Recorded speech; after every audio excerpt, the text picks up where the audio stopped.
आम रोवे ललनवा सबेरे झुन झुनवा मंगा देव हो गोदिया में रोवे ललनवा सबेरे झुन झुनवा मंगा देव हो तेरा सबेरे तोरी बाबा से कहबे बाबा से कहबे तोरी दादी से कहबी नाना से कहबी तोरी नानी से कहबी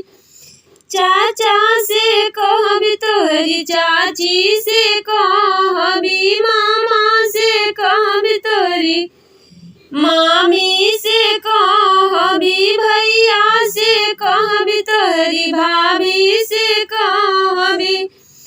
अरे पापा से कहे ललनवा सबेरे झुन झुनवा मंगा देवे हो गोदिया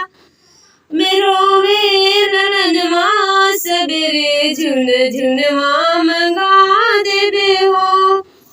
मौसा से कहबी तोरी मौसी से कहबी जीजा से कहबी तोरी दीदी से कहबी पापा से कहे ललनवा सबेरे झुन झुनवा मंगा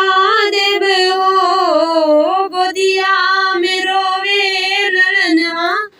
सबेरे झुन झुनवा